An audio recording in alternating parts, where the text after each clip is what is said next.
కూర్చోండి శ్రీనివాస్ కూర్చోండి ప్లీజ్ కూర్చోండి అధ్యక్ష కూర్చోండి మంత్రి గారు మీరు క్లాస్ మాట్లాడకండి కౌశిక్ రెడ్డి గారు మీరు కూడా మాట్లాడకండి మంత్రి గారు సభ్యులను రిక్వెస్ట్ అధ్యక్ష ప్లీజ్ అధ్యక్ష మంత్రి గారు చెప్పారు మీరు ఇన్ని కట్టినరు అన్ని కట్టినని చెప్పేసి వాస్తవంగా దాని మీద కూడా ఒకరోజు చర్చగా పెట్టండి మేము కట్టుబడి ఉన్నాం 30 సంవత్సరాల్లో వచ్చిన దానికంటే మేము ఒక 1000 కోట్లు 9 ఏళ్లలో ఎక్కువ పెట్టినామని చెప్తున్నాం. ఒకటి రెండోది 2,72,000 ఇండ్లకు ఆల్మోస్ట్ అయిపోయింది. అక్కడక్కడే ఉన్నట్లయితే కొరవలు ఉంటే ఉన్నాయి.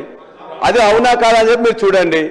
దానికి ఇప్పుడు మీరు 3 రంగుల కండ వేస్తుందా లేదా, పింక్ కలర్ ఇవ్వాలా మీకు కాదు కాబట్టి 3 రంగుల కలర్ అదే వేసి మీరు ఇస్తున్నారు కదా మూసి నిర్వాసితులకు కానీ ముగ్గురు కానీ. రెండోది సబ్జెక్టే సార్, వారు అడిగిన దానికి నేనేం అనట్లేదు సార్, వారు దీని మీద కూడా చేయండి ఖచ్చితంగా. మీరు ఈ 15 నెలల్లో 15 ఇటుకలన్నా ఎక్కడన్నా పెట్టినరా, ఒక్క ఇల్లనే కంప్లీట్ అయిందా మీరు చెప్పండి, ఒక్క ఇల్లనే కంప్లీట్ అయినా చెప్పండి. అదేవిధంగా INPR లో వారు చెప్పారు. నేను స్పెసిఫిక్ గా చెప్తున్నా, ఇవాళ ఈ యొక్క సివిల్ అభయహస్తంలో మీరు ఇచ్చిన 4 కోట్లకు ఎన్ని అడ్వర్టైజ్మెంట్ ఇచ్చిండ్రు.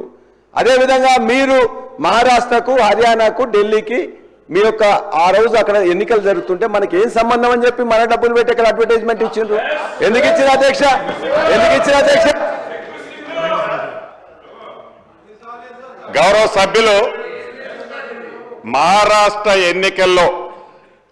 ఎన్నికల టైంలో ఏవైతే పేపర్ యాడ్లు ఇచ్చారని గౌరవ సభ్యులు